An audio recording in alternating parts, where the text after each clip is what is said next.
குழம்பு தூள் மெஷர்மெண்ட் பார்க்கலாம். அதே மாதிரி இதோட நான் அரைக்க போது சோயா அரைச்சிருந்தேன். அப்புறமா வந்து காஷ்மீரி சில்லி அதுவும் அரைச்சிருந்தேன். சோயா வந்து நான் பிஸ்கெட்ஸ் பண்ணதுக்காக வந்து பவுட்ரு பண்ணேன். ஸோ அது வந்து நான் டேஸ்ட் பண்ணிலாம் பார்க்கல. அந்த ஃப்ளாரில் வந்து ப்ரோட்டீன் ஜாஸ்தின்னு சொல்லிட்டு நான் வந்து ஃபஸ்ட்டு மாவு பிசைஞ்சிட்டு எப்போவுமே டேஸ்ட் பண்ணி பார்ப்பேன்.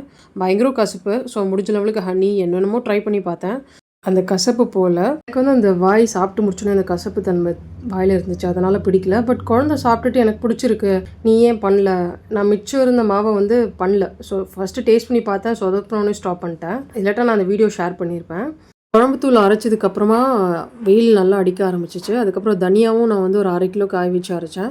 தனியா வந்து 1/2 கிலோ நான் காய வச்சேன். மெஷர் பண்ணல நான் காய வைக்கிறதுக்கு முன்னாடி. ஆனால் எனக்கு பார்த்தீங்கன்னா கரெக்டாக 439 கிராம்ஸ் கிடச்சிச்சு.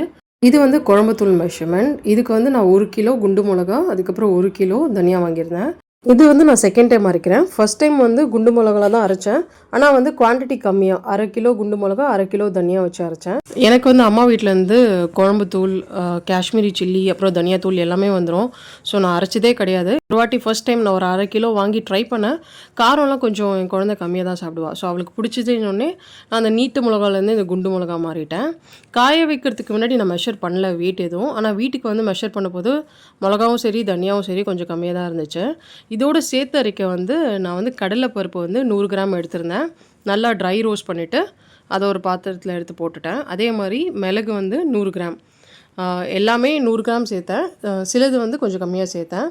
நெக்ஸ்ட்டு வந்து சீரகம் வந்து 100 கிராம் எடுத்தேன். அதுக்கப்புறம் வெந்தயம் வந்து கொஞ்சம் கம்மியாக 50 கிராம் தான் எடுத்திருந்தேன். இதையும் நல்லா ட்ரை ரோஸ்ட் பண்ணிவிட்டு எடுத்து வச்சுட்டேன். மஞ்சள் வந்து 100 கிராம். இதுக்கு முன்னாடி அரைக்க போது மஞ்சள் வந்து நான் 100 கிராம் போட்டேன் 1/2 கிலோக்கே. எங்கள் அம்மா ஜாஸ்தி சொன்னதால் செகண்ட் டைம் நான் அரைக்க போது கம்மி பண்ணி தான் அரைச்சேன். இதோட கொஞ்சம் கல் உப்பு சேர்த்துட்டு வறுத்துட்டு வேறு பாத்திரத்தில் எல்லாத்தையும் ஒன்றா போட்டு சும்மா ஃபேன் கீழே ஆற வச்சுட்டேன். மிளகா அரைக்கிறதுக்கு முன்னாடி மெஷர் பண்ணி பார்த்தா 900 கிராம்ஸாக இருந்துச்சு. 1 கிலோ மிளகா ஏன் அவ்வளோ கம்மியாச்சுன்னு தெரியல. தனியா வந்து 980 கிராம்ஸ் இருந்துச்சு. சரி ஈக்குவலாக இருக்கட்டும்னு சொல்லிட்டு மிளகாவும் தனியாவும் ரெண்டுமே 900 கிராம்ஸ் எடுத்துகிட்டு இந்த வறுத்தது வந்து ஆட் பண்ண போது 1360 கிராம்ஸ் இருந்துச்சு. டோட்டலாக எனக்கு 2260 கிராம்ஸ் இருந்துச்சு. அரைச்சிட்டு இதுக்கப்புறம் வீட்டுக்கு வந்து மெஷர் பண்ணி பார்த்தேன். ஸோ டோட்டலாக எனக்கு தூள் பார்த்தீங்கன்னா 2119 கிராம்ஸ் கிடச்சிச்சு. ஸ்டோர் பண்ணுறதுக்கு முன்னாடி எப்போவுமே மிஷினில் என்ன அரைச்சாலும் வந்து நான் ஒரு வாட்டி ஜலிச்சிடுவேன்.